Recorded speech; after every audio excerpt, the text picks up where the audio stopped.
Hey, everybody. Happy Thursday to you all. I am your one of your co-hosts, Rick. With me, we've got our esteemed panel of CRPS Team Rimfire Nation staffers. We've got Thomas G. and Matt Huey, Womfat, joining us for our topic today, which is going to be talking about gear and the knowledge you need to get into rimfire precision shooting. So we're going to go through 2 steps, basically covering CRPS and kind of what that entails. And then we'll talk about kind of how we got into what the process was that we went through to buying our gear and collecting all that knowledge. How did we get tapped into that pipeline of knowledge that everyone needs to connect into for a pain-free or a less painful introduction? And then we'll talk about CRPS as kind of that next layer. So who's out there right now? Okay, just checking, make sure we got everything going. I think we are rolling. So I got 30 people on the line. Hey guys, how you guys doing? Can you hear me, Thomas? Yes, I hear you very well. Doing great. All right. Matt, you doing all right? Yep. Oh yeah, I'm doing pretty good. So once again, the Rimfire Nation podcast is brought to you by testro.ca, a fine purveyor of all things you need for your precision shooting and reloading sports. Also a huge CZ dealer, pistols and rifles. Awesome. So thanks to Asmir and Miriam for their support of the podcast. So cast your minds, gentlemen, way back in time when you first heard about these rimfire competitions. And we'll start with you, Thomas, on how did you hear about it and kind of what was your thought process and kind of collecting the gear you may have started with, and then you could talk about what you started with and kind of where you ended up now as that evolution. People are always curious about how that process happens. The ever-evolving kit, yes. Well, I think I touched on this last week, but without repeating the whole story, I kind of fell into this by accident. I bought the rifle that's behind me for hunting and never took it hunting. I happened to show up at the range, and the guy standing next to me, Chris Ward, said, "Hey, I run matches, and I have one coming up next Saturday or something like that." And I had no idea what he was talking about, but I said I'd sign up, and I did. And then I started looking it up. It was an RL22 at the time. I think I did 2 or 3 before we switched over to the Canadian-made Outlaw ORPS course of fire. So that was a whole lot of fun. The kit started extremely simple. It was basically the Savage B22 that I have behind me, along with, let me see, it's over there. It's a Vortex Viper, the hunting one with the BDC, and that took me. Yeah, that took me through the first, pretty much the first season, and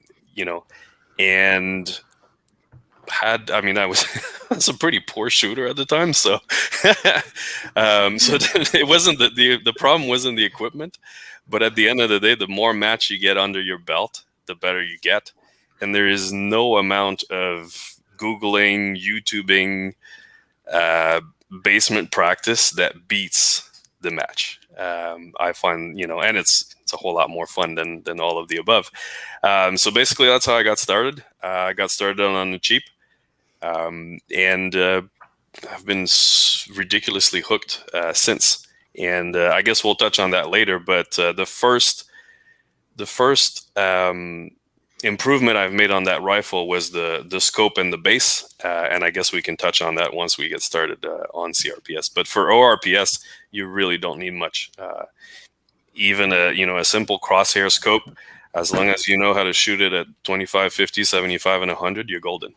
And that's accessible to most kit. Now, were you running a bipod in a bag also, or just the bare rifle? Actually, I didn't have a bipod for my first 2 matches, and then I eventually picked up an Amazon Harris type bipod, which is still on there, really, and it works quite well. there's nothing wrong with them. I mean, that you can get different features on it, but it's hard to really screw up a Harris style bipod. Yeah. Unless it's loose and it falls off. That's the only way that Yeah. And you have no idea. I kept watching videos and I saw people put a piece of paracord between the two Yeah, legs, and I couldn't for the life of me figure out. Like, I'm like, these people really like paracord. I don't really get it. It's like you pull it down quick. Exactly, until somebody said, well, this is so you can deploy both legs at the same time. That was a bit of an epiphany. But that's, this was the first rifle I ever bought. I was a complete green apple to guns, to rifles, to let alone to matches. Right. But it was fun. It was fun to learn as I go. And when you start at the bottom, at every match you improve twofold. Right. So it's really good for your morale. Yeah. And now you're a match director. Right. Yeah, exactly. I fell in, fell into it. You're my favorite kind of shooter, Thomas. Now the topic of ammo. What ammo did you start with? Did you, what were you shooting, and kind of how did that process evolve, if it evolved at all, or maybe you're still shooting whatever you shooted before? I'm very frugal by nature. CCI standard, baby, and it works well. All the way? Yeah. That's it. Yeah. And again, so it doesn't have to be a high dollar. It's really, you spend your money based on the level of skill or what you're comfortable with. I think no one can say if you shoot this brand model of ammo, you're going to podium, and if you don't use it, you suck. I think it's very much dependent on the rifle and your budget, really. Exactly. Well, and then I became more of a competitive shooter, and a friend of mine said at some point, you continuously buy better equipment to prove to yourself that the problem is you and not your equipment. Yeah. And I've kind of fallen down that trap quite a bit. It's a software issue, not a hardware issue. Yeah, absolutely. Yeah. Exactly. So, this was the beginning right there. Very simple, very humble. But it's been fun, and I shot this rifle all the way to the end of last year. I think I have 2 matches under my belt so far with the new setup, which we can discuss later. Yeah. Now, on your first setup, why did you change anything? Like, what drove you to making that change? Was there some failing point, or you just wanted something better? So you mean the new setup I have now? No, the original setup. If you changed anything. Oh, okay. Was there something? I think you swapped the scope out, right? Yeah, I swapped the scope out. The scope that I had was second focal plane. It was fixed parallax at 100 yards, so it came with a fair amount of challenge. But I eventually graduated to the Diamondback Tactical. I think the biggest driver was I wanted more magnification. The 3-9 was, and I'm a sucker for magnification, so 3-9 was just plain not cutting it. You'll see me run matches at 30 power or something like that. But if it's available, I'll use it. Pixel peepers, man. That's right. And other than that, it's just. I added a bipod because I didn't have one in the beginning, and it makes. Interestingly enough, there was more prone stages back then. I find that we've gotten a bit more creative with the stages, but especially before we kicked into RPS, the stage layout for NRL is always you have a prone stage, you have a barricade stage, and they come back every month in the same order. Okay. So, yeah, I think that was a big driver for the bipod. Interesting. Cool. All right, Matt, how about you? How did you slide down that rabbit hole? Did you just jump right in, or you slowly slid in? Well, I can't lie about anything because I documented it all. It's all on video. Yeah, but I was quite the polar opposite of Thomas, basically. My mistake was I watched hundreds of hours of YouTube videos of NRL 22 before even thinking of purchasing equipment. And I actually found the ORPS match at Stittsville through the NRL 22 website at the time, because it was, I guess, the legacy club was still on there even when you switched to ORPS. So that's how I got in contact with Thomas. And as soon as I realized I was interested in this shooting discipline, I'm a gear enthusiast. Let's put it that way. So I went out and I bought, stuff that I knew was going to work. So everyone online was shooting CZs. And at the time, MDT just came out with the inletted ACC for the CZ. And I was like, I'm going to be an early adopter because ACC stands for Adjustable Core Competition or something. I was like, yeah, it's probably built for that. So I had all the Gucci stuff going in, but my my scope was the Diamondback Tactical, and no regrets on that. I mean, it's an amazing scope, as we all know, most popular scope on the line. And ammo wise, I did some preliminary ammo testing even before going to my first ORPS. So I was kind of overkill, I would say. And my setup, the rifle itself hasn't changed too much in terms of the setup that I use now, but I upgraded the optic more or less because I was just interested in trying better glass, not because I really needed it per se.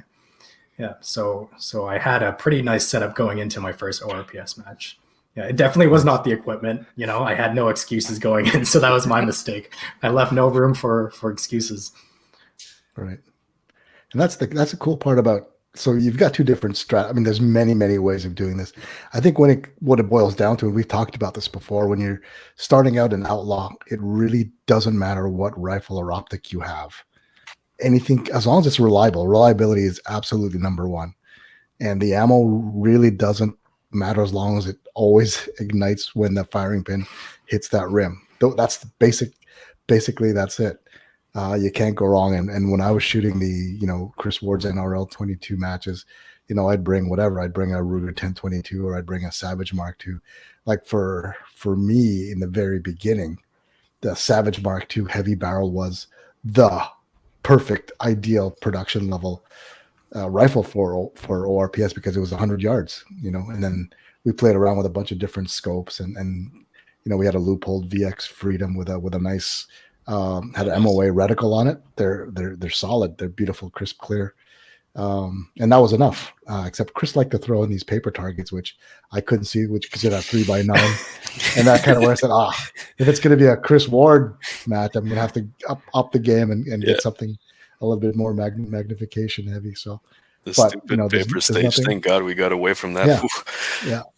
And then the only thing I had was a cheek riser, Kydex cheek riser, and the bipod, and that was it in a bag. Actually, at that point, I think I was still running it a la Maple Seed with no bipods, and just drilling rifle the whole time with a sling, because you can shoot everything with a sling, standing, seated, kneeling, right, up prone. Yeah. So it worked. And that's my advice to people is don't get hung up on either division or gear if you're just starting out. If you've already got a 22, bring it as long as it's reliable. Pick the ammo that feeds reliably. If you want to be a little bit more spendy, then you can try out if you want to shrink the group size. But again, typically your group size at these distances won't matter because typically the 100-yard target's never going to be smaller than a 3-inch. Usually, maybe we'll put a hope and a prayer 1.5 inch out there just for shits and giggles, just to every now and again people suffer. Now and again, once a year, and I always get raked over the coals for it. And it's okay, we'll back it off. Usually involves a ladder too. Something, kills me. Usually there's a relationship to stability and target size. The more stable the position, the smaller the target gets, and the farther it goes out. So there's I at the beginning had a very complex formula to validate it, but I said, never mind. And well, the great thing about ORPS 2 is since you have your 50-yard zero that works for 25, you only have to memorize your 75 and 100-yard hold, right? Yeah, it's awesome. I mean, the key thing is don't change your stuff, right? Get to know your rifle, get to know your ammo, get to know your drop, and know instinctively where to hold. And you don't a standard duplex reticle is going to be more than good enough. You can spend more if you want, but you don't have to. So that's my advice. So that's ORPS. And for those that don't know, let me share the screen. Let me see if this is going to work. Yeah. So Outlaw. So the distances are 25 to 100 yards, and it's always in steps of 25. So it's 25, 50, 75, and 100. There's 5 time stages, usually 2 minutes each. Usually it's, between 8 rounds to 12 rounds per stage, depending on usually 1 to 2. I don't think we ever have more than 2 targets on an ORPS stage, guys. Correct me if I'm wrong. Unless it's a KYL. Oh, okay, the KYL, that know your limits, where we've got a rack of 4 targets at the same distance. And then typically it's shot from barricades or props or some positional. And it's 50 to 75 rounds for the 5 stages. And again, Outlaw Rimfire Precision Series is proudly brought to you by Vortex Canada.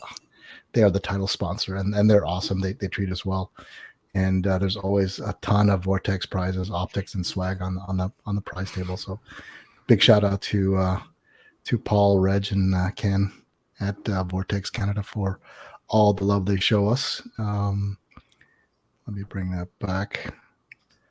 Perfect. So that's our advice for ORPS. Yeah, now that's it. ORPS is definitely the best way into this game, I find, because typically it's at your local range. There's a good chance you know the guys. I mean, Matt can probably second me on that, but at this point, it's just a bunch of friends getting together to shoot. It was actually this weekend. We just had a match, and it was great to see everybody after when was the last one? December, I think. Early December. Yeah, early December was the last one. It's been a while, exactly. Yeah. So it was fantastic to be able to get together, and I often say to the guys that come, you're a first time shooter, and then you're part of the gang. Like it doesn't take you long. knew only on your first match, and then So, and I'd say the guys who are intimidated, don't be intimidated. Everybody started off in the same place you were. Everyone was a first-time shooter at one point in their lives, and in the last 4 years, the community of shooters we have across Canada are the most welcoming, supportive, helpful. Every now and again, there's that one guy, but there's always that one guy. Yeah, that's right? Just no the one guy. Yeah, it's the same guy in everything you participate in. He's that same guy. And don't feel that you're undergunned or under equipped, because everyone will lend you whatever you don't have, or if you want to try stuff out, they're usually more than happy. Don't ask while they're shooting the stage. After the stage is always but don't be shy. Just come out and try. Now I'm going to put you guys on the spot. If you were going to recommend a starting kit for somebody, we're going to start with Thomas.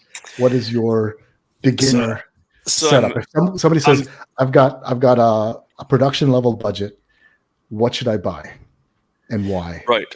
So I mean, you added a few very nice options for production this year. But I'm going to take this back to what I started with.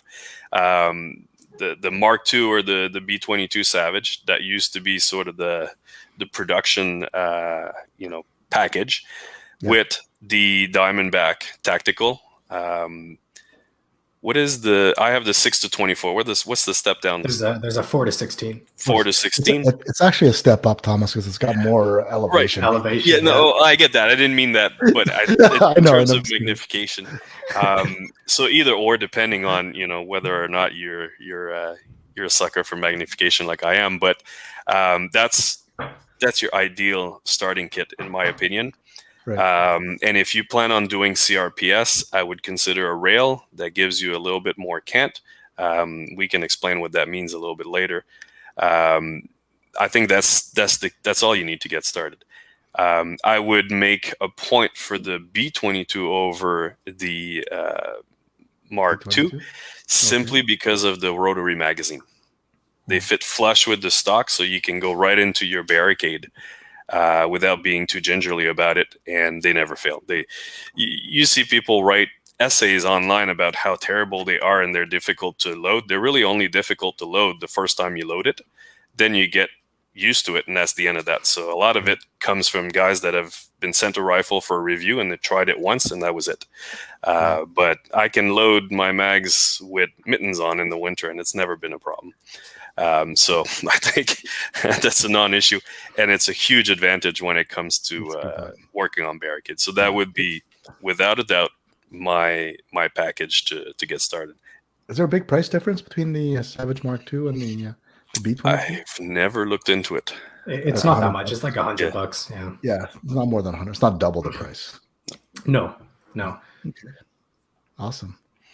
You could still stick with CCI standard velocity. I don't know if I want to open this parenthesis, but the Savage can be a little finicky on extraction.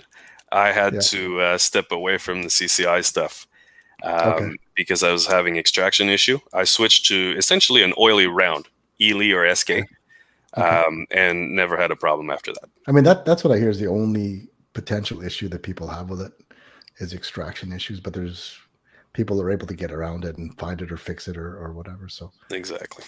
yeah, awesome. Matt, how about you?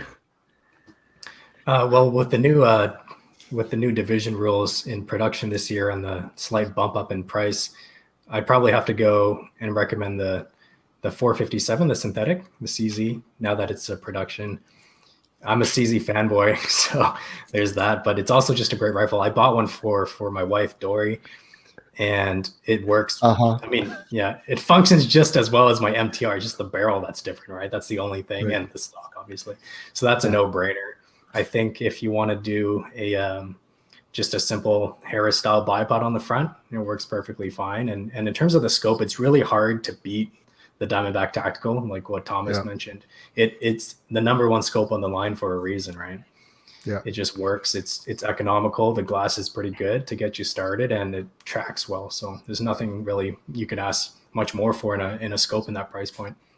Yeah, that's it. And for those that don't know, we did reclassify the production level limits to $500 MSRP, and specifically named the non-precision models of the CZ457 line into that, because we feel that that's kind of where people are spending their money, and it's really they're non-competition rifles. There's what we call sporter rifles, people who'd buy these to go plinking or take them out go over hunting or take them out for armed hiking, shooting, whatever out there, rabbits or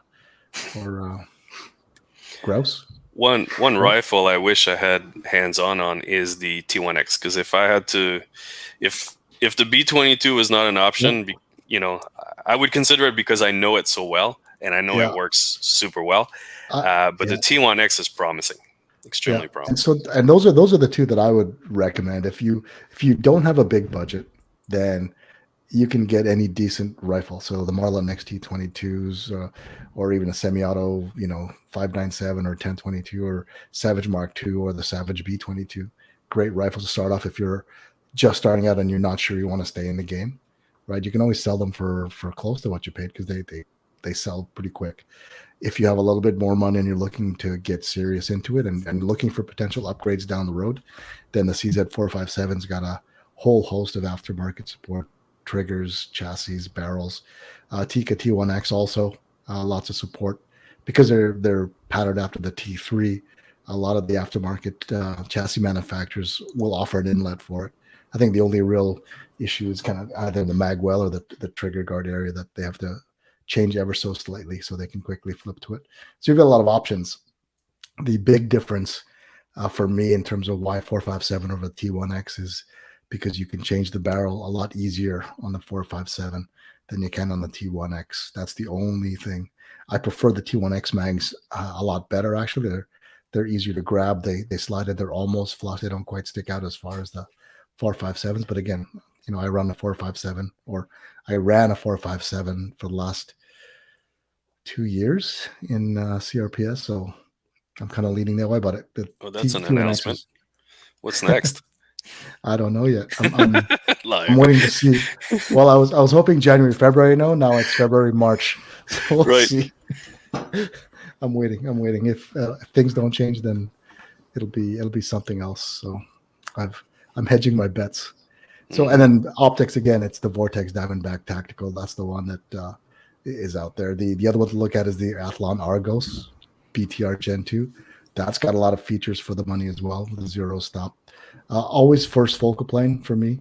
If you are asking for one upgrade and you think you're going to shoot CRPS, buy a first focal plane scope, because it is significantly easier. You can make a second focal plane work. And for those that don't know, the difference between a first focal plane and a second focal plane is when you increase magnification on a first focal plane, the reticle is also magnified, which means that the holdovers remain constant throughout whatever magnification range, versus second focal plane where it doesn't change, and the reticle subtensions and the holdovers are only ever accurate at one specific magnification point.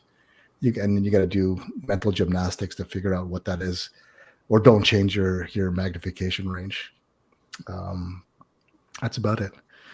So that's CRPS. Anything else we got to touch on CRPS, guys? Well, before we go too far, I saw a little comment here that said let me see, where was it? when are we going to announce the schedule for ORPS? That is highly dependent on the club that's running the ORPS. So I would say check the I forget the domain name for that one. It's outlawprecision.ca, I believe. Outlaw Rimfire.ca, I think. There we go. Outlaw Rimfire. Yeah, that's where they get posted, and also get in touch with the local match director. Yeah, the beauty part about ORPS is that your local range can host it themselves, and that's really what it's all about. Why we decided to split them out is because we can only run so many CRPS matches in a given year, just because of the well, for us we run it's a point race, so really we'll tap out at maybe 25, 26 events, because I try and make all of them, and that's physically it's starting to get limiting now. I'm going to have to start cloning myself. My wife is not keen on that. And so the ORPS is we publish a monthly course of fire, and if you sign on, you can host a match, and we do it all for you. And if you're interested in it, just send an email to info@outlawrimfire.ca, and we'll get you set up. And we provide everything: the course of fire, the matches, the prizes, all of the administration outside of the running the match itself. So it's about as easy as it can be for you to host a match yourself. And there's a standard target set that we build around, and a standard set of props that we use on a regular basis. So here's a question, Rick, asking for a friend. Is there a minimum number of participants? Let's say that I happen to live on a farm and I have a few buddies that live around me. Can I host an ORPS? Absolutely. And the only thing you have to decide is, if you want medals, there's a minimum cost, right? So there's a break-even point. And if you don't want, you can just have 3 guys shoot. Like, a lot of guys don't even sign up, and they just download the course of fire and shoot it. Nothing stops you from doing that. Our goal is to provide a mechanism for people to have competitions closer to home as frequently as they need to. I know some clubs that run it and don't even participate in the series. They just use the course of fire and shoot it, and that's perfectly okay. And that's what it's all about, is get guys shooting. So, yeah. What else is there? I think that's it for Matt. Anything from you on the Outlaw?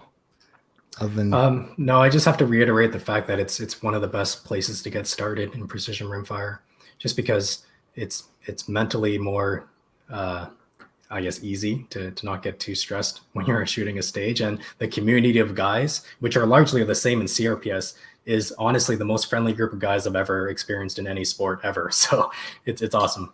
Yeah. Perfect. So now let's take a look at the CRPS and kind of how that differs. So CRPS is kind of like the longer range version of precision PRS style rimfire shooting. So the distances will vary from 100, sometimes even go shorter, depending on if we've got a short range where you don't have 300 plus, we'll throw in some 25, 50s, and 75s just to have some variability. Instead of 5 stages that you see in the ORPS, there's 10 time stages of 2 minutes each, and steel targets will range from 1 to 5 targets. And we'll put them kind of in bands. You won't do a 25 and a 350. Typically, it'll be short, medium, long, or really long stages. So you get used to kind of doing that. And again, it's shot from barricades or props and positionals also. There'll always be some maple CD type stage there. And then typical round counts is double again, 125 to 150 per day. And then we've got 1-day events and 2-day regional championships events where you've got double the stages and double the round counts. And those are fun. That's kind of like just the big rimfire fest. So it is cool. So that's it. So from a CRPS perspective, Thomas, how would you approach that differently in terms of your choice of platform or equipment? So, I ran production in CRPS for the first 2 seasons that I competed. Starting, I think my first one was April. What was the last match in Petawawa? April 2018, 19? Yeah, 18. That. Anywho, so I basically decided that I was going to take what I was shooting, the B-22, at the ORPS, and bring that over to CRPS. But I knew one thing is my 3 to 9 second focal plane scope was not going to cut it. So I got in touch with, and that's what I was doing. I was trying to look up his name because I owe him big time for that. But the guy behind Mystic Precision, remind me what his name. Jerry Teo. Jerry Teo. Jerry. So I basically fired an email to him, shout out to him, and said, hey, I'm about to go to a CRPS. He knew what CRPS was. And I said, I've got a B-22. So he sent me a rail and that the Burris ring so that I could basically get as much elevation as I could. And that allowed me to reach, I don't think we went all the way to 300. Well, maybe we didn't go to 300 for that match. But, he got me all set up. It was relatively inexpensive. And that was the only thing I needed to change to be able to reach that far. The ammo, the rifle, all the same. Nice.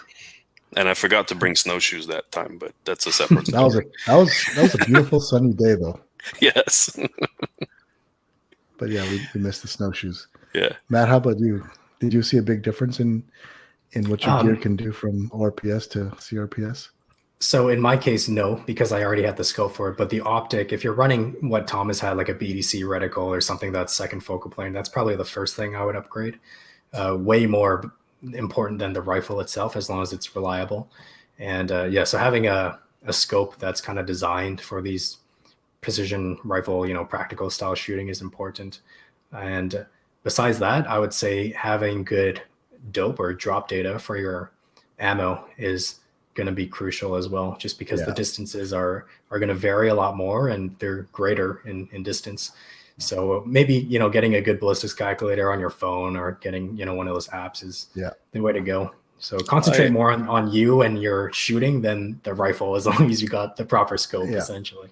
And that'll be the dope is going to be a separate event topic of conversation, because it's probably right after marksmanship, skills. Dope is probably what undoes a lot of people at these matches. Yeah. I was a little naive. I was a little naive on that subject because I basically brought that page printed from JBM Ballistic, the same one I was using for ORPS, with whatever velocity was printed on the box. Yeah. It worked okay. I mean, I actually went back to look at my score for that very first match, and I actually shot the same percentage that I got on the report card that John created for me. So apparently I haven't improved much. But it was a good match. Yeah. Good. And probably we'll talk about dope like sometime in this, because it is an important thing. And if you don't have access to all the bells and whistles, what can you do? Because people need to know that. Matt, how about you in terms of I guess from the gear, there's nothing you changed differently. Now, if you were going to recommend, so if we do, medium to expensive rigs. So Thomas, if you were going to configure, I'm not going to say entry level, because I think when you're talking about shooting out to these distances, you need to spend a little bit more, because you're committing yourself to something that eventually you'll either stay in or sell your gear and hopefully hope to get what you put into it. What would you recommend as a platform to start with from a medium and then that's an interesting question, because I didn't change the rifle, but some of the things that I reached for before upgrading the rifle were setting myself up to collect better drop data. So I got a rangefinder, a chrono. Actually, I borrowed a chrono the first time around and started spending more time on that. I believe I went out and bought a proper bag, which could probably be a show in itself. I went with the sticky Game Changer. Nice. Pint size.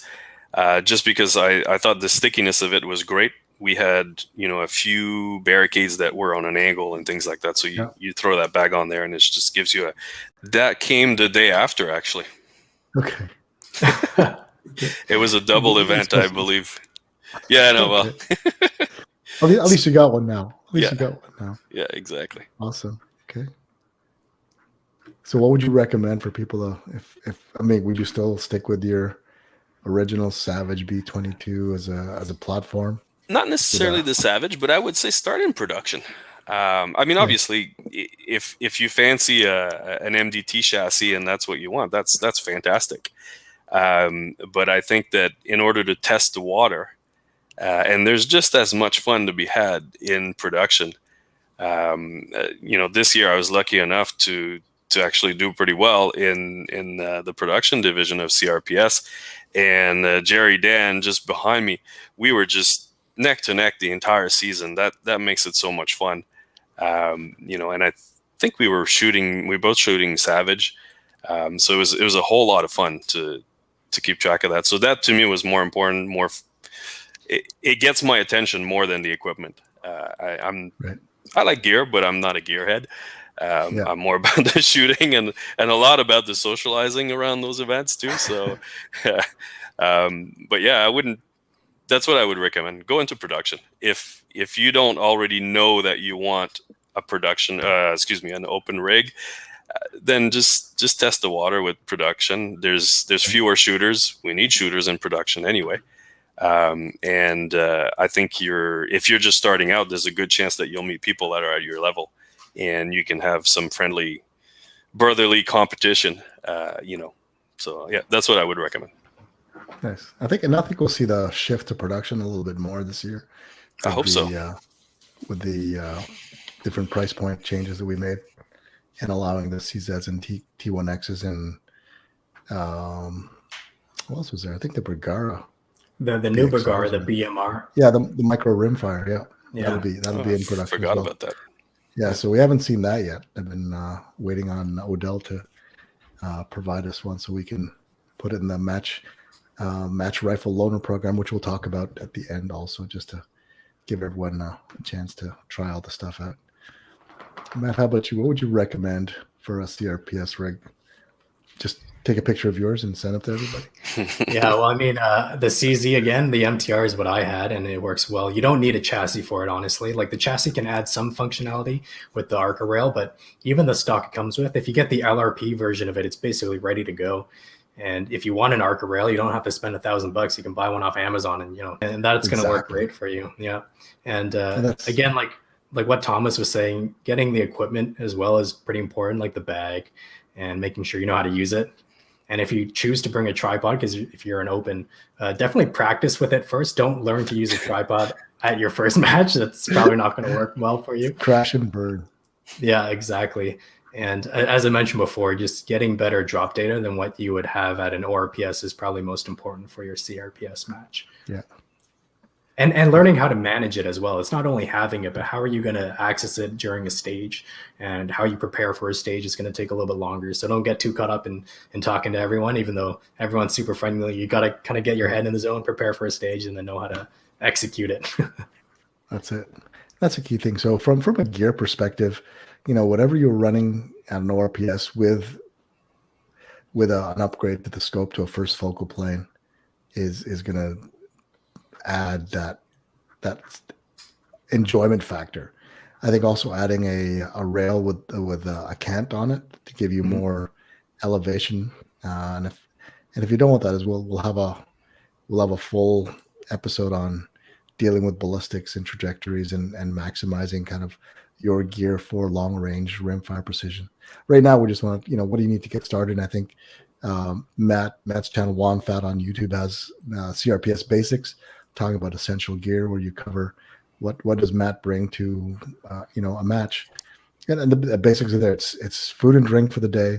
You've got a bag, you've got a bipod, you've got your rifle, you've got 2 mags, scope, and then your dope, which is basically what are the different drops at different distances. And we recommend getting a ballistic calculator. Right now, my current favorite, and I was an applied ballistics user for since we started. And then someone showed me the Strelok Pro, being able to put in 5 different targets and say, here they are. That was a game changer for me, because applied ballistics doesn't have that. And yes, it's a paid app, but geez, for the price of a box and a half of ammo or 2 boxes of ammo, if you could have that functionality at your fingertips instead of having to manually scribble everything down all the time, that's gold. That's gold, and it's worth it. If you're spending like I think you said yesterday, Matt, you're spending $2,000 or $3,000 in your rig, and you won't spend $15 on an app. What's wrong with you? Yeah, exactly. Especially an Right? app that gets you on target. It's basically I know priceless at that point. exactly, Yeah. because weather and environments does play a difference in how fast or how slow your bullets go, and wind also plays a role. And if you're a human calculator and you can keep track of all that, more power to you. But why not make it easier on yourself? I will say though, there are free apps that work very well. For the entirety of last year, I was using the Hornady 4DOF app, Right. and it works well as also. So Good, yeah, that's good to know. And we'll cover that in a subsequent episode, just because ballistics and apps it's a whole topic onto its own. Yeah. And for those that don't know, maybe now's a good time to talk about the Match Rifle Loaner program. So we've been working hard over the last year, working with our sponsors, to kind of put together some platforms and all different price ranges for folks who don't have or feel that they're not ready from an equipment perspective, and also a knowledge perspective. That if you're registered for an event and you'd like to borrow a fully tweaked setup, we'll have CZ at 457s, Tika T1Xs, we'll have Rimex, we'll have Voodoos, we'll have Ultimatum Precision Deuces available to borrow. Just let us know that you are interested in borrowing a rifle for the match. We'll have the ballistic data put together for it with ammo. All we ask is either you swap ammo with us, whatever you were going to use that day, or just put a donation so we can replace that ammo for the next guy. Also, the opportunity exists for guys to have mentors working with you at our matches. So all of the CRPS matches, you have the ability to ask for a mentor, basically an experienced shooter who's been there, done that, made the same mistakes you are likely going to make at your first match. Kind of walk you through the process of, well, what are the registering procedures, the safety procedures, getting your stage prep set up, getting ready for the next stage. What do you do before you shoot a stage? What should you do during the stage? What should you do immediately after the stage? All that stuff. So take advantage of that. Just if you've registered for a match, just send us an email. Let us know you're interested in either borrowing a rifle or having a mentor work with you for that match or whatever subsequent matches. And again, you don't have to use a match loaner rifle. You can use yours and just have a mentor work with you. But the mentor will ask you some key questions of, do you have the ballistic data? Where are you zeroed at? And all that, just to make sure that you're dialed in. Again, so that's an option. Also, if you are getting mentored, we did add a new division this year called Stealth Division. Because you're being coached, you're taken out of the production and the open classifications. You're in Stealth Division, where you're not eligible for any of the medals, but you are still eligible for all of the random prize draws. Also, so if you don't want to be measured, if you don't want to see your standings in the open production, you can just sign yourself up into Stealth Division and just shoot that in the incognito mode. Or what did some Stealth Division was kind of like a secret squirrel mode? I can't remember what it was. Ninja mode. I think we kicked around a couple of different names for that. Stealth was, I think, the most palatable one. So take advantage of that if you're brand new and you're nervous about it, or you want a helping hand. We've got experienced shooters that are more than willing to step up and help out. So do you still see your score as a stealth shooter in the end? Like, I know it's not public, but it's everything's the same. I mean, it's available for you to see. It's not called out as that. I mean, we can certainly scrub it if people want to be scrubbed, but it's more of just taking it out of the production and the open classifications. And also, people just don't want to be compared with anybody else out there. But all the stealth shooters will be in their own division. So if you want to know how you did, you can still compare your total to the other guy's total if you have a buddy that's been shooting also. Yeah, I got you. So, yeah. So that's the new Stealth Division for CRPS. What else is there? So again, big shout out to Tesro for their generous support of the channel. What else? Very good. Well, while you look for the next subject, I was going to say, I know Matt has a pretty good video on preparing for his first CRPS match. But I would say if you're going to prepare for your first CRPS match, the things that I would, stepping up from ORPS, the things that tripped me on that first match were the fact that I had to dial past the first turn on my turrets. Apparently, I cannot do arithmetics on increments of 6, certainly not on the clock. So if anything, I would suggest, get into your basement or something like that, get on your rifle and practice dialing, say, okay, pretend you have a target at 300, a target at 200, and a target at 100, and run a course of fire and get used to writing your dope, whether it's going to be on a piece of tape on your arm or something like that, to get into the mechanics of dialing, holding, all these things. That tripped me up terrible on that first match. I remember that. Yeah. And resetting your turret after. Yes. Yes. Yeah, I still make that mistake. Unfortunately. Everybody does.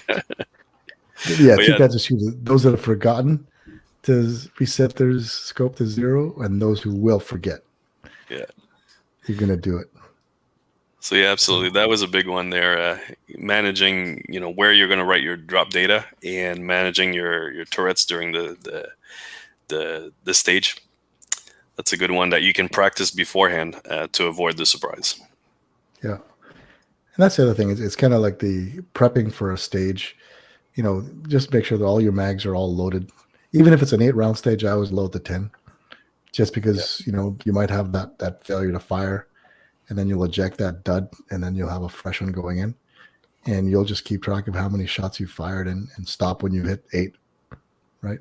Or if you're running those extended mags, stop at 10. Which is cool. Count your rounds. Don't depend on your spotter or the RO. Yeah, it's all on you. I mean, safety is everyone's responsibility, and keeping track of your score and round counts are entirely within the shooter. So, yeah. So I think if you were gonna, so now let's talk about if I gave you $5,000, Thomas, what rifle would you buy? And why? That's a tough question. Would you change from what you're shooting now? So my rifle for this year is a CZL RP, Nice. and I've been enjoying it a lot. That CZMTR platform is amazing. So with $5,000, I would probably just dress it up in an MDT ACC. Oh, yeah. Get a nice bipod to go with it, and pour a whole lot of it on glass, really.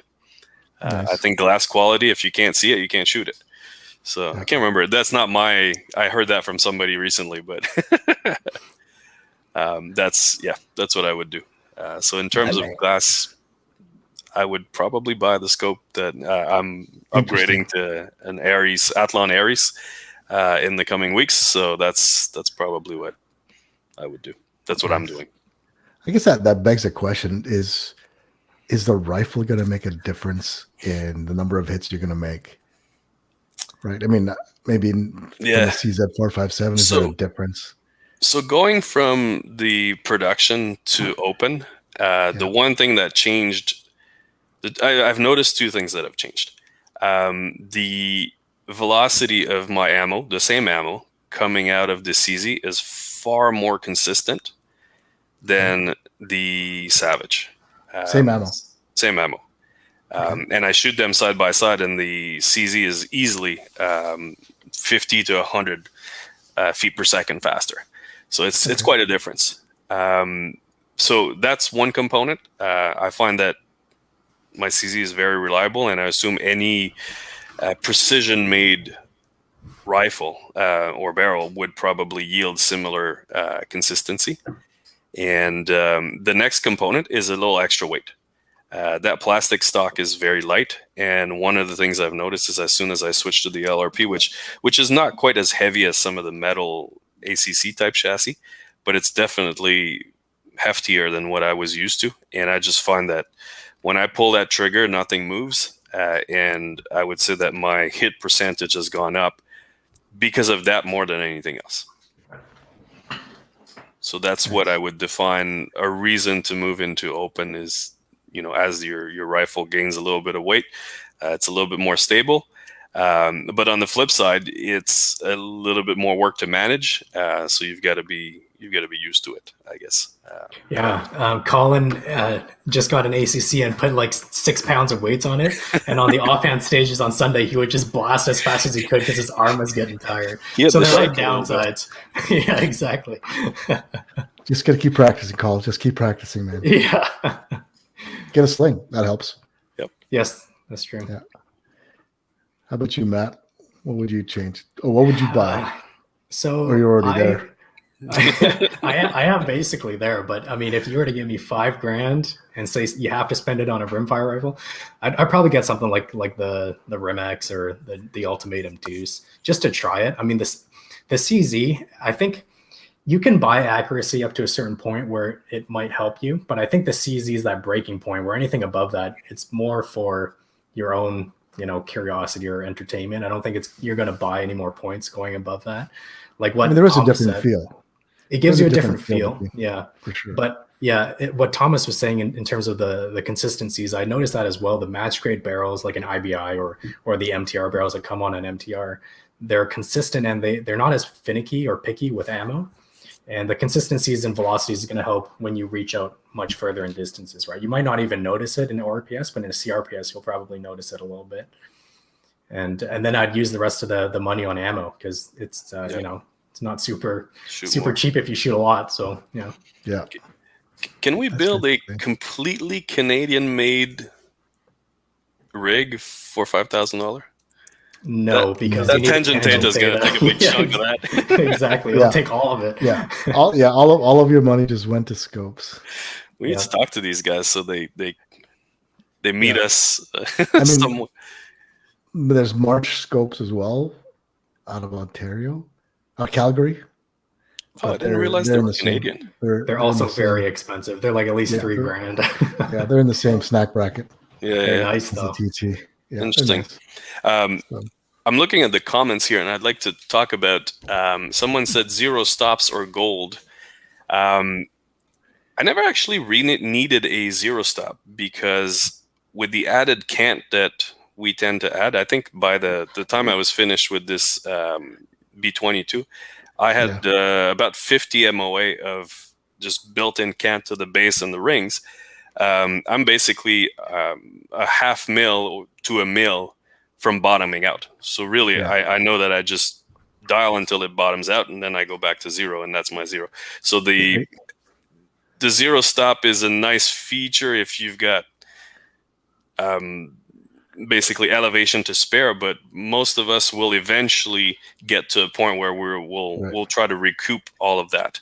And I think, Matt, on your Strike Eagle, you actually took out the 0 stop at some point. So I did, because I went to a 55 MOA base, so I was about 4 mils from the bottom, so within one rotation, so I could never, the first 0 up was my 0, right? However, I will say I put the 0 stop back in after a while because I like the really hard stop it gives me. And it's always only 5 mils after my 0. So if you're in a stage and you got to 0 back really quickly, instead of having to go all the way down and then back up to your 0, it's a really hard stop. It's quicker. And sometimes, depending on what stage it is beneficial. So it really depends. Again, like in your case, if you're only half a mil from your bottom elevation, then it's basically a pseudo 0 stop at that point, right? I can pretty much get back to 0 without even seeing it, because I go all the way to bottom out, and then 1, 2, 3, 4, 5, and I know I'm on 0. Yeah. It's the rich man's 0 stop. Yeah, because you have to throw rings and rails. Exactly. Yeah. Yeah. I remember back then when 25 MOA was the hot ticket. 25 MOA rail? Oh, you're never going to need more than that. Yeah, but then you convert 25 MOA into mils, and you're like, oh, that's it? Yeah. So there's another question here that says, so weight is crucial. I don't quantify myself as a pro here, but I've definitely noticed a pattern is that the guys that do well tend to have pretty hefty rifles. And after going from, I never weighted the Savage, but from a relatively light rifle to something that's a little bit hefty, that was immediately apparent to me that and that ties into another comment down below, is the follow through is much easier. If I do my part, I basically stay on target throughout, right? There's not much recoil on a 22, so when it moves, it's kind of your fault. So I would say that it's crucial. Yeah. So my rifle right now weighs about 17.5 pounds because I put a few weights in the forend, and it is heavy for offense stages. But what you're saying is it's Newton's third law, right? Like you put it down, and if you have a good trigger squeeze, it's not going to move because it's pretty heavy. Yeah. So on certain barricades, it helps a lot. In ORPS, it actually helps a lot in ORPS because you can't use a tripod, and the barricades are pretty wobbly sometimes. So having the extra weight, I think, is actually pretty beneficial. Yeah. Interesting about optics. So Vortex Diamondback Tactical, you can still use it for CRPS, right? Oh yeah. It's a one size fits all. It works all across the board. And really, so when you spend more money on better optics, what do you get? Clarity. If it's tracking true now, right? You're not going to gain any better tracking if it's tracking. I mean, you'd never go into a match with something that's not tracking 100% because you're just never going to get back to where you were, and you'd be missing. Yeah. What I'm looking into, now that I've spent a little bit more money on the scope, is a better field of view at the other end, but a more forgiving eye box. I find that even today, I struggle sometimes finding the target, getting in the right position. I waste some time. So I think that's one of the reasons why I went and upgraded to the. But on that point, Thomas, I know you shoot with high magnification and your eye box is smaller with high magnification. So if you crank it down a little bit, it's going to be a little bit more forgiving. I agree, though. The glass clarity is a big one. The Diamondback Tactical is good. Don't get me wrong. But if you want to be able to see things like the Mirage a little bit better, or just finer detail, especially out in further distances, the glass clarity is a big one. And the fact that the turrets aren't in 6 mil increments where you have to do funny math in your head, right? Yeah, that's a good point. Yeah, I mean, when the manufacturers built those scopes and the turrets and the elevators in there, they never really considered rimfires guys that have to go 2 or 3 revolutions, right? So imagine on that 6 mil per revolution to go out to 400, it's, what is it? It's 30 mil. You're going to go 5 revolutions. Yeah. Well, at that point, you would run out of elevation. You have to hold over as well on the Diamondback. So So there's a question here from Doug. He's saying, so are you saying an ultralight chassis with 12-inch carbon barrel won't work? It will work, but it might not be as ideal per se as a heavier rig. So you can use anything you want in an ORPS. It kind of depends. Like if you want just a one gun to do it all, hunting and ORPS, by all means, bring it, right? There's the gray birches are carbon barrels and they work great. Yeah. I think Thomas has one. It's just practice, man. Like the more you use that same, again, stop changing stuff, right? You'll never settle into a platform if your platform never stays the same. So but it's there's so something much to be fun. said for, I know. So it depends. If that's why you're in the sport, go for it, right? I mean, from our sponsors' perspective, they're very happy if you swap gear out all the time. And Lance asked, would you choose a scope with MOA or MIL for ORPS and CRPS? It's funny because we touched on this yesterday, Rick, on the QSIF webinar, but there's no wrong answer because they're both angular measurements, just measuring it in a different way. However, that said, you kind of want to use what everyone else uses. And at this point, I would say probably 90% of shooters are using mils at these matches just because that's just more common these days. So a safe bet would be go to mils. But if you have a group of buddies you always shoot with and they're all using MOA, then buy an MOA scope because you'll speak the same language when you're talking to each other. Yep. That makes it easier. I agree with that. Just go with whatever your buddies are shooting. This way you can, if you overhear somebody saying, hey, I was holding 2 mils of when, then you know what 2 mils is. Yeah. So I think if I was going to summarize what we're talking about, so for ORPS, right, it's really not a gear-centric discipline. You can pretty much use any reliable rimfire rifle with any optic that you can see out of, right, and have a good time and be competitive because you don't have to dial, given that there's only really two distances that you'd have to compensate for. Right, 25 and 50 to take advantage of whatever zero you're running. And then you've got a holdover at 75 or 100. And usually you can express that holdover in target increments, right? If it's a 6-inch target at 100, it's going to be a target and a half, right? If it's a 3-inch at 50, it's going to be half maybe a target or something. half a target or something, right? So I mean, it's doable. So don't let that stop you from going. When you get into CRPS, then it becomes a little bit more technically challenging, but really only from an optics perspective, where second focal plane and having reliable turrets that dial up and down and remain consistent becomes the potentially limiting factor. And then, as we said, getting good ballistic data or dope, so that you know reliably where your bullet's going to drop or where it's going to be at X distance.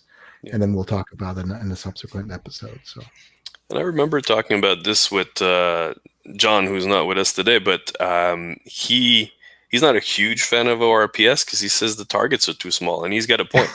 in CRPS, it's more of a fine, precise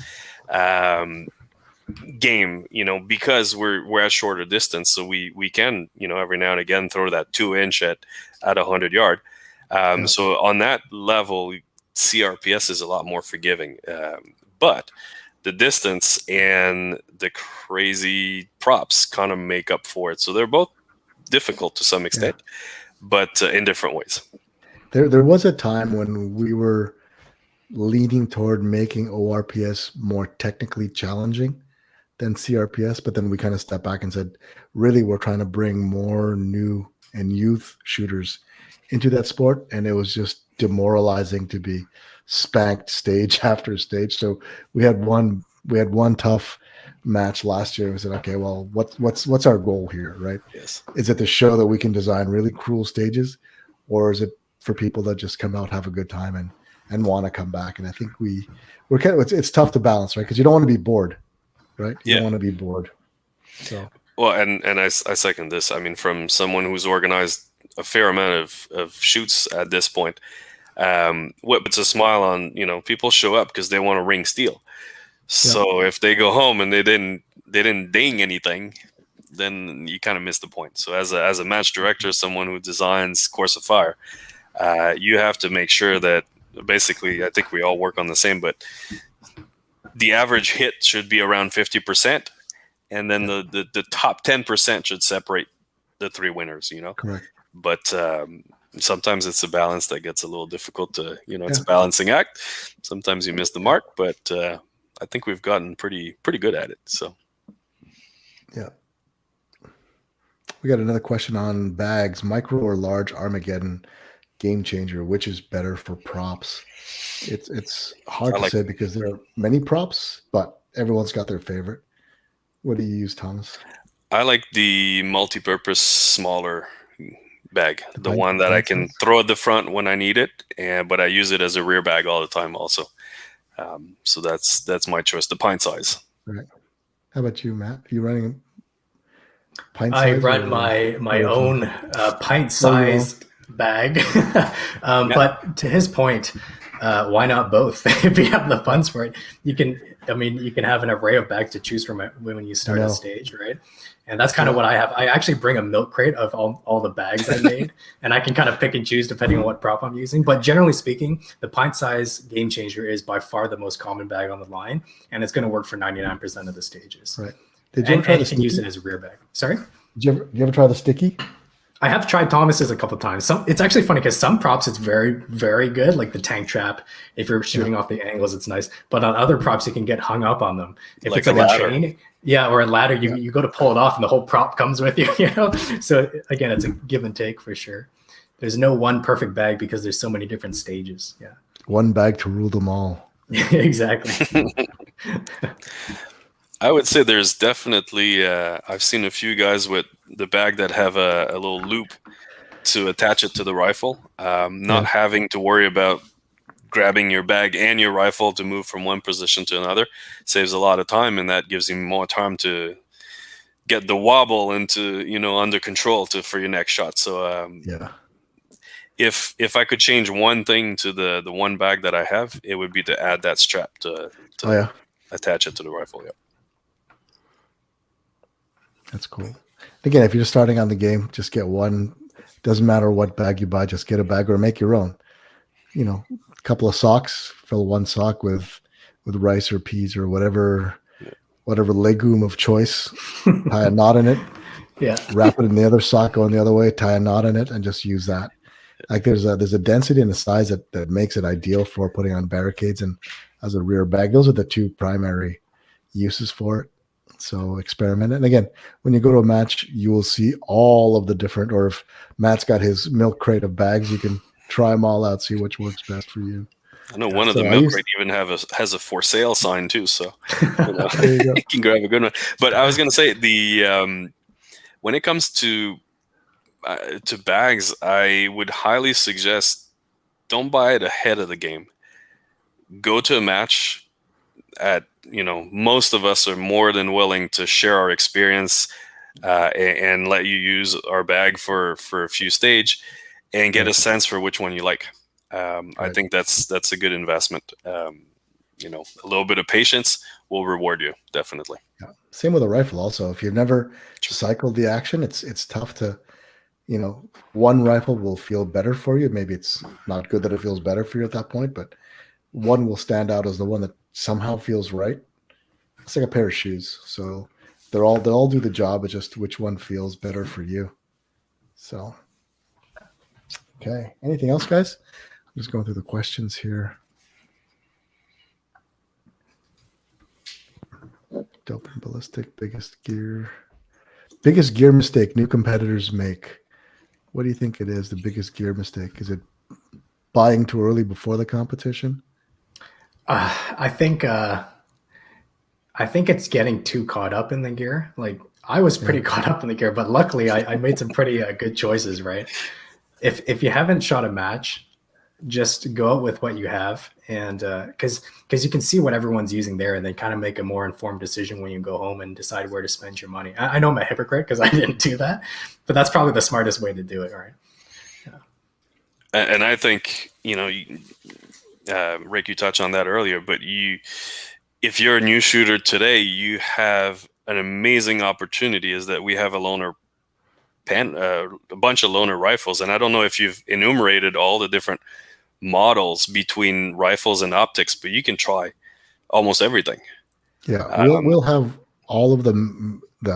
Certainly the Athlon and the Vortex line. We'll have US optics on there as well.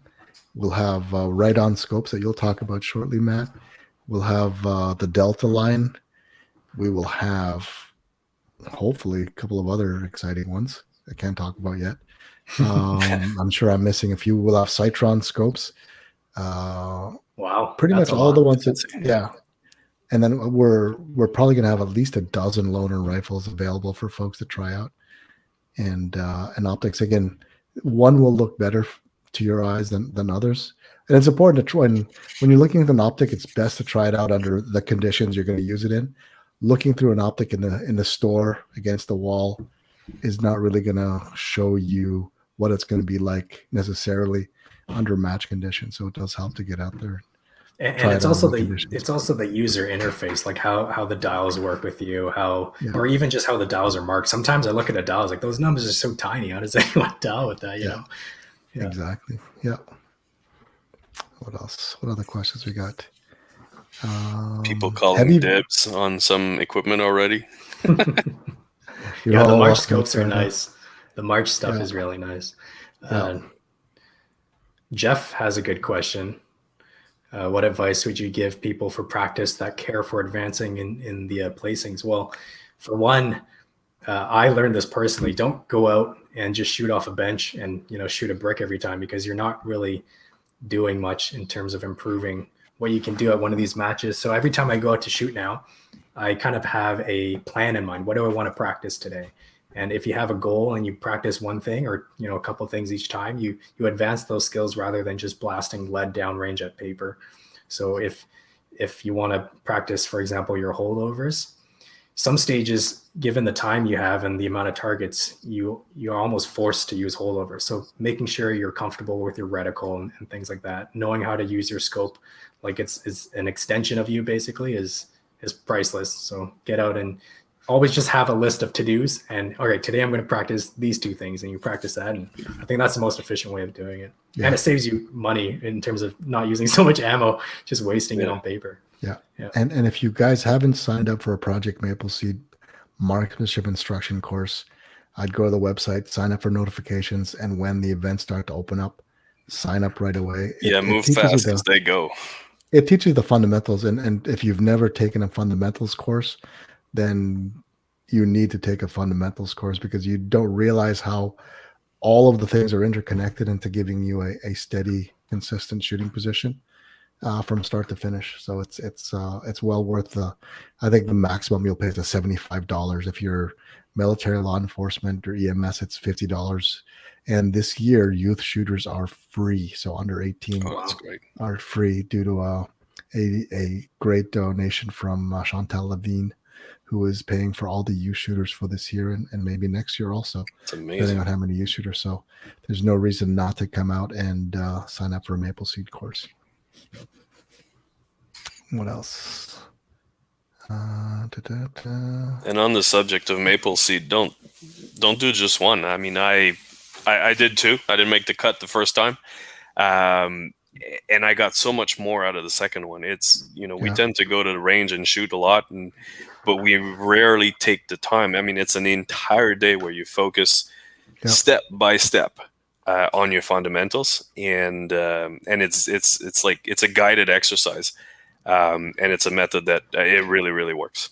And I keep going. I mean, because I'm an instructor, I have to keep going. But before I was, when I used to go to the Apple Seeds, you'd learn stuff like 4 is probably, if I was going to say, what's a good number of participations before you really get a good understanding, it's probably 3 or 4 before everything you hear all the stuff you missed the first time, and hearing different instructors present the same material, you'll hear present a different way that might give you a subtle twist to it, to kind of cement that knowledge bomb, which is cool. What else is there? I'm looking for questions now. Any opinions on heavy fill versus light fill bags? Again, it's very heavy personal. fill? Yeah. Thomas has the heavy fill, right? Yeah. Well, I don't know. I just ordered whatever they had, but You're still picking because I those. have only the one. I can't really. I don't know. Yeah, I'm running a heavy. And you just train with everything and see which one works best for you. Semi versus bolt. That's an interesting question. Is there a difference? You guys think there's a difference, semi versus bolt? Yes, I think there is a difference. Interesting. I keep getting DQ'd every time I touch a semi. Yeah, he'll put it on safe, but he'll forget to say it. It's funny. Yeah, I think so. I think the semi. Some people think it gives you an advantage because of the time savings of not having to cycle a bolt, but you have to remember every time you move, you have to manipulate the safety. So I think it kind of evens out.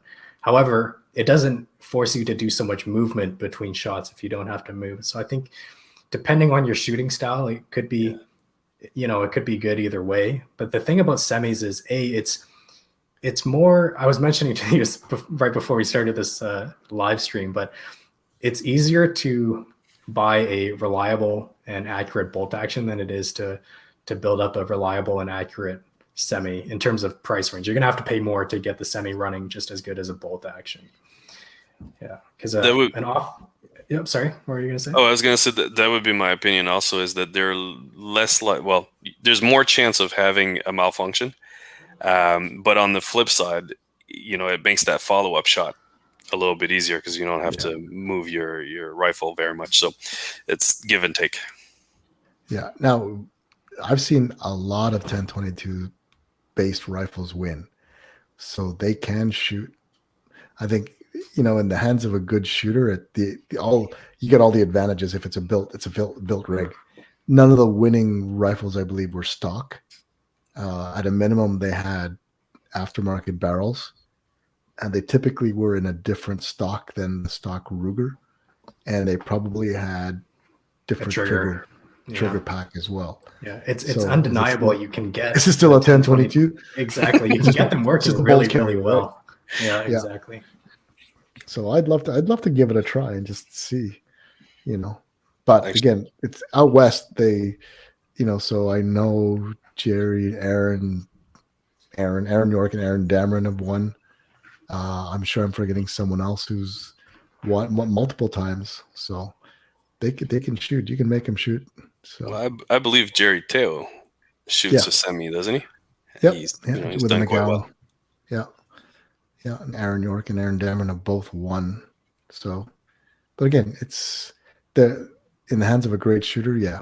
But again, you're at the mercy of how tuned that is. And again, like you said, Matt, it's cheaper to make a bolt run better, more accurately than a semi-auto, I think. In preparation for X22, and since at this moment the scores don't matter all that much for ORPS, there's a bit of a 1022 throwdown coming up at our next match. I think I will certainly be shooting my gray birch, and then Matt will bring out his semi. We have Chris Longstrup that shoots a semi on a regular basis, and who else was on that? Colin Hart. Anyway, there's a whole bunch of us. We're going to make a semi event out of this that one course of fire. I'll bring the Tactical Solutions Vantage rifle then. Please. Another brand in there. And I'll drag the BXR, the Regard BXR as well.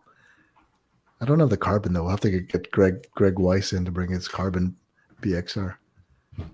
So I think at this point, maybe Matt, you can cover that scope you've been playing with from Test Row.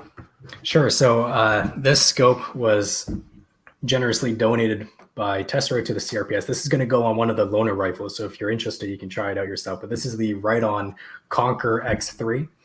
And it's kind of their mid-range scope. I believe it retails for around, I think, $950 Canadian. So it's kind of your bump up above the Diamondback Tacticals. And there's a lot of cool features on it. I've used it for a couple of weeks, and I actually ran this scope on Sunday's match just, to try it out. And it works because I ended up getting second place. And it has a lot of cool features. It has a zero stop. The glass in it is quite nice. And the turrets, let me let you listen to this. They're good. So they're a step up on the Diamondback Tacticals. I didn't do a very detailed tracking test, but I just did it on paper, not with live fire, but it seems to track well. The parallax adjustment's good. And it has an illuminated reticle. So if you're shooting on one of those dim, gloomy, stormy days, you can turn it on and help you out. So I generally do like it. It has some other cool features like this built-in throw lever threads right into the magnification ring. And if you don't want to run it, you can pop it out and just put in this included screw. But it's nice because you don't have to clamp anything over it, just small details like that. Nice. It's a good option. How many mils per revolution? This one's 6, so you do have that kind of downside. Yeah, exactly. So you got to keep the mental math in your head. Again, as I mentioned, it does have a zero stop, and this one's a 6 to 24 times power, 30 mil tube with 21 mils of internal elevation, which is the same, I believe, very similar to the Diamondback Tactical. Has 19, doesn't it? Oh, does it? Okay, so this is a little step up. I'm not sure. Don't quote me on that, but I think it's 19. Yeah, but the glass quality in this is definitely a big step up from the Diamondback Tactical. I think that's most of your money is going to go into glass quality, and it's noticeable. So is that a buy, no buy, Matt? I would say it depends. If you're in this price range, you're going to spend like $800-900. Test Row has it on sale right now, by the way. I just checked. But if you're going to pay full price, in my opinion, save up the little extra money and maybe buy something like the Strike Eagle, because for the price, it's awesome. But if you want to save that money and use it on ammo, I think it's a good choice. Yeah. There you go. And awesome. And a lot of things about scopes are personal preference, right? Like take a look at the reticle, see if it looks good to you, and yeah. Okay, cool. Another question from Jeff: will there ever be a standalone Sunday CRPS match? Actually, there is one in May. I don't know where you live, Jeff, but if you're in the Ontario region, there is one at the East Elgin on May the 2nd, I believe. Yeah, it's right after the sniper match on Sniper Saturday. Series, yeah. So there's one there, and we're now realizing that a lot of people work on Saturday, so we're going to try and do a better job at scheduling matches on Sundays. So, anything else, guys, on the topic of gear? The Sunday is tough for those who have to travel a little farther, but on the flip side, Correct. Having it on the Sunday means we can hold an introductory clinic on the Saturday. So that's a nice opportunity to get There you go. some new guys on the line. Jeff says he's registered for both of them, so he's good. Awesome. So why you busting my balls, Jeff? That's funny. Just because he can. We'll do more. We'll try our best. So awesome. Anything else, gentlemen? The Tangent Data. The Tangent Data. Thanks. So we're coming into the last few days of the fundraising of the Tangent Data. So for those that don't know, Cortax Solutions is one of our new sponsors here, and have helped us out and are helping put a Tangent Theta potentially in your hands. We are selling 200. We were hoping to sell 200 PVC patches for it, but I think we're only around the 75 mark. So our loss is your gain. One chance in 75. That's amazing. Yeah, one chance in 75 to own a $5,000 scope. That's the economics are there. Buy early, buy often. So just visit rimfireprecision.ca/shop or store. If you go to the website, you'll see shop. You'll see it's going to be the first item on there. So $75. So right now it's a 1 in 70 chance of winning, which is awesome. Or in Matt's case, 5 in 7 or 4 in 7. 4 in 7. So odds are in your favor, Matt. You guys are lucky I mentioned it. I thought about just not reminding you. I know. There you go. So thank you for putting the series above your own personal needs and desires. Yeah, and this is awesome. It's supporting a great series anyway. Yeah. So. Yeah, and all that money is going back into to feed the loaner programs, because not all, believe it or not, people aren't throwing free rifles and optics and ammo at us. Some of it we do have to buy, as well as all the bags and the bipods. So it quickly adds up when you're trying to feed like over a dozen rifles. But again, our goal is to get more guys shooting, and hopefully we're moving the needle. So shout outs. I want to shout out to all the match directors out there. The unsung heroes of the sport, without whom we will not have any ability to shoot. So thank you guys for all you guys do and giving us opportunities to shoot. I want to thank our sponsors, all of the sponsors from big and small. You guys have made a difference in CRPS, ORPS, and all the different series we're launching this year. So thank you for putting smiles on shooters' faces across Canada. And I also want to thank all of the shooters, all past and future, who continue to support our sports and come out and make life so worthwhile for me. Without you guys showing up and giving us a few laughs, this would be a very boring job for me. So I look forward to seeing all of you again as I make my way out west. So thanks for making a difference. Thomas, anything from you? Not really. Is it too early to ask what are we talking about next week? Next week we're going to talk about ballistics and dope. Awesome. I think the right after what distance should I zero my rifle? Ballistics and dope is it's going to be a 3-hour podcast. Yeah, it's going to be a long one. No, we're going to keep it to an hour, and we're going to talk about 2 scenarios. One, I've got 50-yard range. That's it. Or 100-yard range. That's my limit. That's as much time and distance as I've got. And then option 2 is I've got access to the John Gingrich shooting foundation, where he's got up to 400 meters. What would you do? Contrast the 2 different options. So we'll be covering that. So ballistics and dope, and from the masking tape to the heads-up displays, what are the options in keeping track of your dope and keeping it top of mind. So that's it.